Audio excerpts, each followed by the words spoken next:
Hey guys, so I just saw Shang-Chi and the Legend of the Ten Rings last night, and wow, I was delighted, amazed, and wowed. I gotta be honest, I didn't know about this movie at first, and I certainly didn't plan to talk about it on my channel.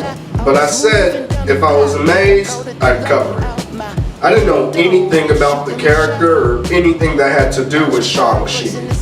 I saw the trailer and I watched it with people, and everyone else was excited for it and stuff and so hyped, but I didn't know about it. So I really didn't even know what I was watching. So, I was sitting over here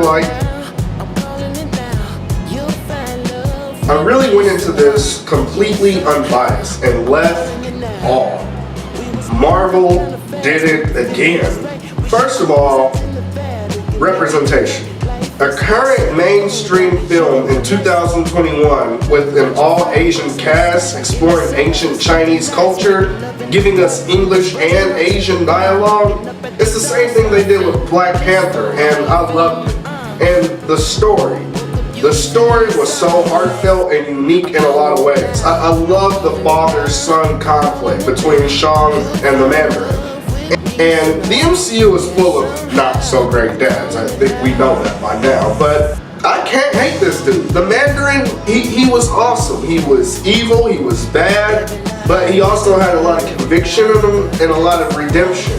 I honestly empathized with him. I felt sorry for him. And I've said it before and I'll say it again. Any character, any fictional character that you as a real person can have real life feelings for, that is a good character, and that's how you know that the actor or actress is doing their job. And Tony Leung absolutely delivered as a Mandarin. And I think what made this movie so good was the broken, dysfunctional family. They were the focus, more so than the Ten Rings and all the action and fighting and stuff. The core of this film focused on the Chi family, and that works because it's relatable.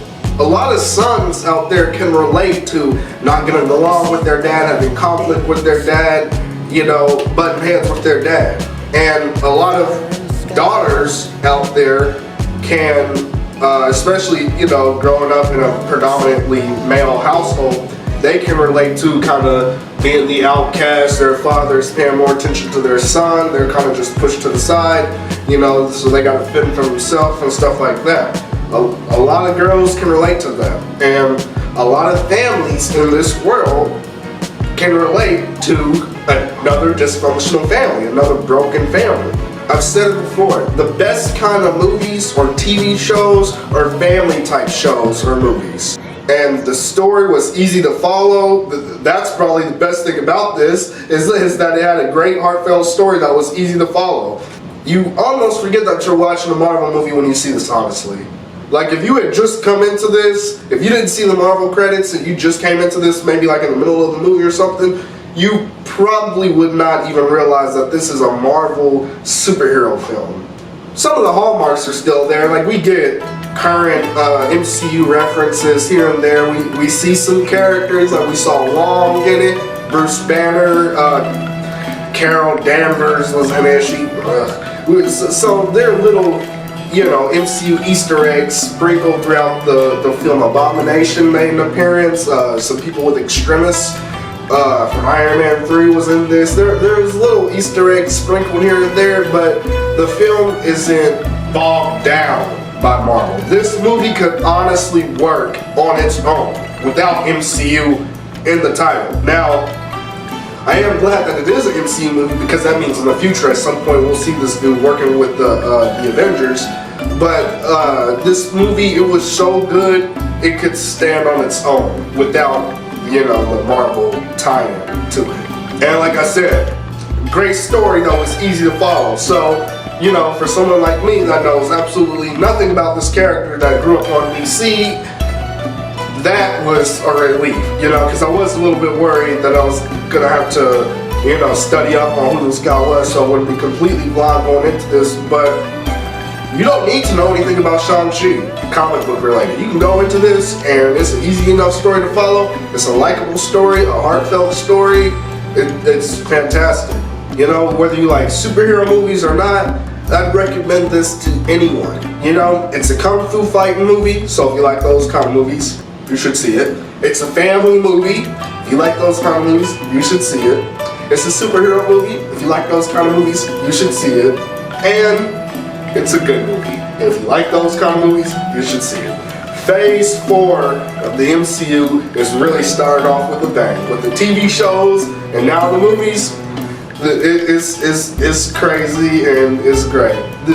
I was surprised at how much I liked this, considering I knew nothing about the character and I wasn't hyped watching the trailer. After seeing this, I was surprised at how much I enjoyed this film.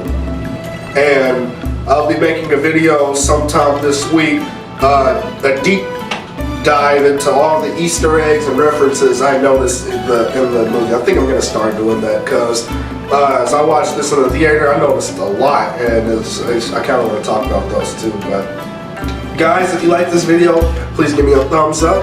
If you saw Shang-Chi and you want to leave your thoughts down below, please do that. Let me know what you thought about the movie. And, you know, thank you so much for watching, and I'll see you next time.